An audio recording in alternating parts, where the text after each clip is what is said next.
a second. What's your name, by the way?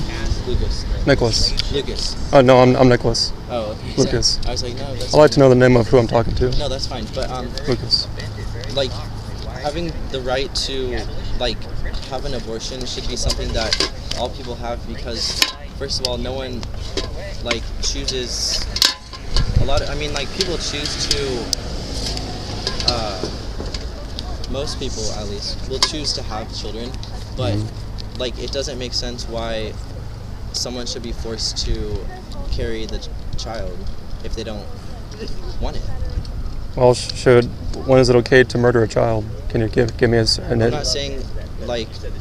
Yeah, sorry, yeah, no. Those are good questions. No, that's not what I said. So, okay, I don't think it's okay to murder, like, a child, but when you're carrying, like, a fetus... do you know what fetus means? Yes, I do. I used to be anti-abortion. What does it mean? Well, a fetus is like a person who's not born yet. Latin for little one, little child. Okay, well, I was close. But I mean, the way I see it, I don't see how you can force someone to have a child. Well, do they already have a child when they're pregnant? What do you mean by that? Well, when a woman becomes pregnant, does she already have a child in her body? The sperm has fertilized the egg. So if it's a human being at that point, then to intentionally take the life of that human being, is it not murder? I don't think that it's murder. I mean, I think that it's ending the pregnancy, but I don't really see how that's murder. Well, what's a pregnancy though? Another human being has come into existence. The moment of fertilization. You said you used to be anti-abortion, right? Yeah. Then you used to see that. See what? You used to believe like these points that when a woman becomes pregnant, she becomes pregnant with a child at the moment of fertilization. Mm-hmm. So what changed your mind that told you that that's not correct information? Because I don't think that women should be forced to give birth if they don't want to. Or anyone for that matter. Well, does that change the scientific reality that when a woman becomes pregnant, she's bearing a child already? She has a child in her body already? That's scientifically proven. It's in the Bible proves it. Science proves it. Abortionists will tell you that they're killing babies or killing people.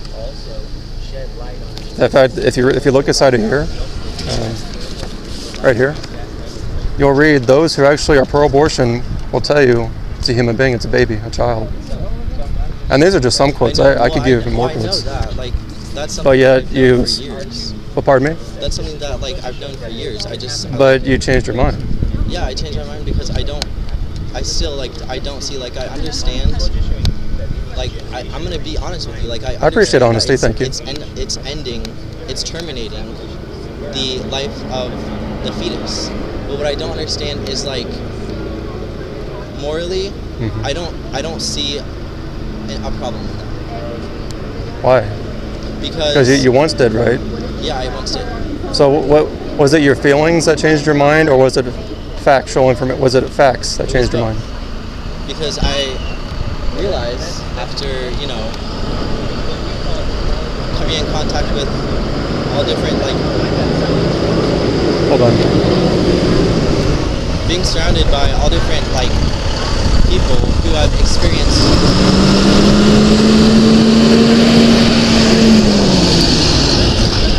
who have had abortions, who have not had abortions. Let me give you an example. I knew this one woman, and her baby was diagnosed with something. When it was born, I don't remember the name of the disease. Mm-hmm. I wish I could tell you so that it didn't sound like I was making this up, but it was diagnosed with a disease. So once it was born, it had 2 hours to live, and after that, it would die. In those 2 hours, that baby would suffer horrendously. Okay, it would be in constant pain. Do you know that for sure? Yeah, I do. Because human beings and doctors can be wrong. Well, but even if the child were to suffer, well, continue on. I don't know if you were done yet. No, I wasn't done. Okay, go ahead. Yes, didn't mean to interrupt you. You're fine, but the baby was born. She chose to have the baby because, she did not believe in abortion. But to me, that is extremely selfish because she chose to give birth, right? And so for those 2 or 3 whatever hours, she had the baby, right? It was an immense pain, but she had the baby, and like, to me, that's just completely selfish that she, just because she wanted to, like, you know, have that experience, and then, you know, 2 hours later the baby dies. Like, to me, that's extremely selfish. And I think that, like, like I said, no one asked to be born, and I know that's like a super weird thing. Like, I don't know if you've ever heard anyone say that, but like, Yeah, I've heard people tell me I wish I wasn't born. I don't know if they're being serious or well, just. I'm not telling you that I don't wish you weren't born. I'm just saying that most people don't choose I've heard that before. And so, like, I know that's not everyone, but like, when I think of myself, like, would I like sacrifice my, you know, would I go back and choose not to be born? I don't know. Like, I don't know. I think my life's pretty good, but like, I don't think when people like choose to have a child, like, I think that inherently is a selfish idea, because first of all, the world that we live in is not perfect, and I think that, like, as bringing a child into a world in which they could, like, quite possibly experience more pain than happiness, I think is, like, flawed. Like, I think that's flawed thinking. Well, is a mom selfish for murdering her baby, taking her child's life away because she wants to be selfish herself? She wants No, because I think that, like, when you live, I think that, like, your life has value, right? So, like, the value because why? Hold on. I didn't word that correctly. Go ahead. Your life experience, like, the way that you live your life and the things you experience, that has value, right? Or that should have value. So if you're pregnant and then you give birth, and like, the baby's obviously having a child is change the entire trajectory of your life, right? Like, you don't just have a baby and then, like, your life is normal, right? Well, yeah, I mean, you become a parent. That's how things work. And I think that, like, yeah, I mean, you changed your parents' life. I changed my parents' life, right? That's parenting. I mean, that's so. I think that there are a lot of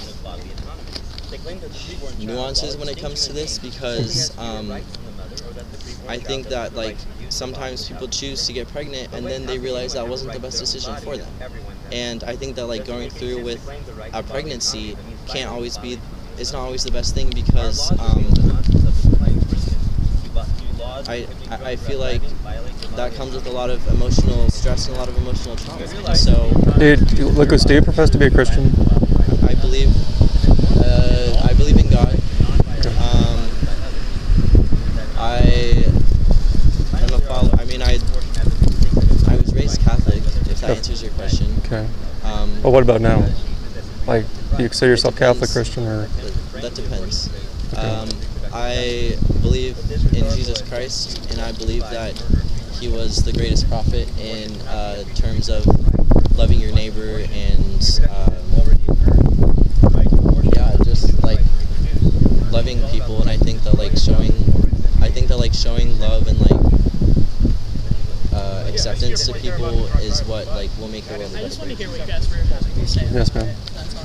That's fine. Well, because a lot of people, and let me know if I'm not addressing your questions, or because my memory is not the greatest, but I try to remember what I'm hearing. A lot of people go on in this country, they go off their feelings, which is why a lot of people support doing this to a child or murdering a baby, younger or older in the womb, is because they go off their feelings, like, well, the baby's going to suffer, the mom's going to have a hard life, and we just go off what we think will happen or what we feel, and we don't go off. Pardon me? Can I ask you what's wrong with that? Like, I understand the importance of utilizing facts when you're talking about anything, but also I think, like, feelings play an important role, like, part in any, like, I think that feelings are still valid. You have to have a good combination. It can't just be like one or the other. Well, a lot of people, they base fact on feeling. They say, for example, this isn't a baby, but they base it on their feelings. They don't base it on anything factual. They don't base it on science, on the Bible, anything.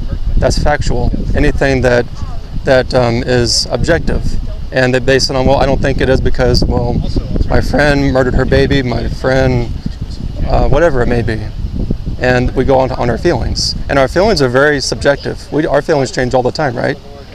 And so, I mean, we should not support sin or support the murder of children because, well, the mom slept around and now she, I want to say, made a mistake having sex outside of marriage, and so she should be able to murder a baby. No, she should be responsible. In this country, what we have decided to do is avoid responsibility. That's why thousands of babies are murdered every day, because parents don't want to be responsible. And we have irresponsibility and selfishness everywhere in this country. And I agree that we shouldn't be irresponsible or selfish, right? I agree that we should be responsible. I think that responsibility is making sure that there aren't people living on the streets, and I think that Well, a lot of people make those choices though to live on the streets. Really? I'm not saying everybody. I'm saying there are people that make that choice to live on the streets. Okay, Some. I could tell you a bunch of stories. I'm an organizer with KC Tenants, and I could tell you plenty of stories of people being evicted for calling healthy homes. But that's. I didn't say everybody. I said some. Okay, but you'd be surprised. Yeah, maybe. Yeah. I mean, I don't know a whole lot about that, but there are people living on the streets in this country. I do know that because I see them.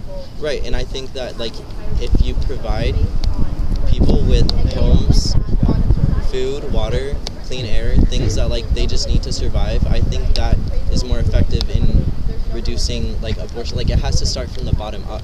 I don't think you can just say okay, we're gonna ban abortion, because I don't want to speak on behalf of females or anything, but does anyone really want to have an abortion? Well, did you hear the woman that was the mom earlier who was dancing and says she'd murder another baby? I don't know if you heard that, but I mean, maybe she was just mocking. I don't know, but she probably was. What I'm getting at is that I think the way that you're approaching your ideology is a little.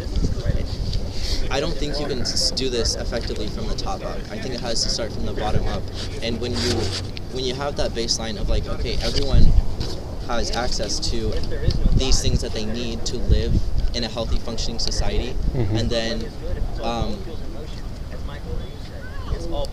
you start from there, and I don't know. I mean, do you realize why so many people in poverty have abortions?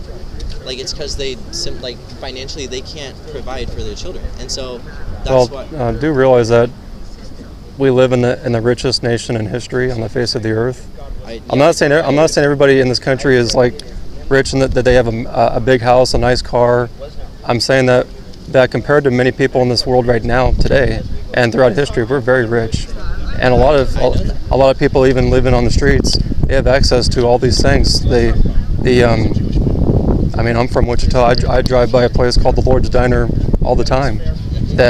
And there's people out there, I'm assuming, living on the streets. They have access to meals, access to water, access to a bathroom. And so I mean, we in this nation, there's no excuse. I mean, we have so much. And my friend Kevin and I, we were there this morning at the places, the abortion clinics where they murder babies. We offer them help.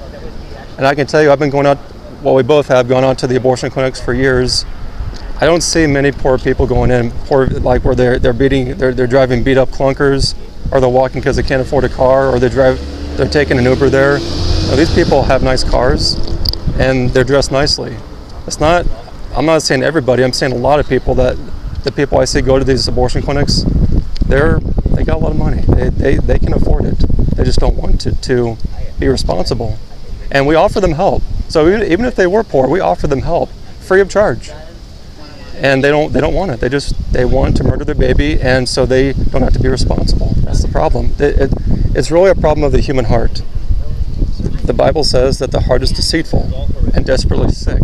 Who can know it? The reason that we have sin in this culture, not only that we murder babies, but that any sin has taken place, is because our heart is sick. And we don't want anything to do with God. We don't want to trust God, because that would change our life, right? If we turn from our sins and trusted in Jesus Christ, then we can't party and have all this fun anymore, right? That's That's what people, they want to party and have a good time. And it's because their heart is sick. That's why Jesus Christ came to die on the cross, because our hearts are sick. And anyone who sees his country and really looks at all the violence, all the wickedness, they got to see that there's got to be something more than this. Jesus Christ. That's the solution to everything. Yeah, well, right? I understand that, but like... That's why we're here, is Jesus Christ, the gospel. I understand that. I just think that if you just are constantly saying, and this is one of the reasons why I left the Catholic Church, is because that was their answer to everything. Is that Did you get one, Jesus is the answer to everything. And yes, we don't need government, and we don't need this, and we don't need that.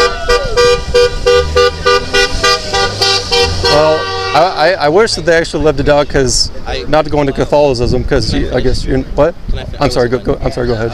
So that's one of the reasons I left, is because they say that, but like that does not change the material conditions of the world.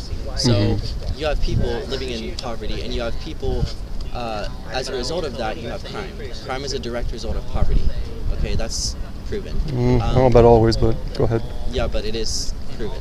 So like you can't just say like this is all because people don't love God. I know plenty of people who are in bad situations who still, follow God. Okay. What do you mean bad situations? You mean they're living in sin, or what do you mean? Well, I think sin is subjective. So Not according to God, though. God's law. It's not subjective. It's subjective. I think that certain religions, I think it also depends on what religion you come from, because some religions have certain conceptions of sin than others. Well, God has given the law. His law is written on your heart. It's written on the hearts of everybody here. The 10 Commandments. So sin is when transgressing the law of God. That's what sin is. Sin is lawlessness. So basically, 10 Commandments is what you're. Yeah, that transgressing the 10 Commandments, the law of God, that's sin. That's how we know what sin is. Okay. Well, because we have to have an objective standard to say this or that, right? To say this is right, this is wrong.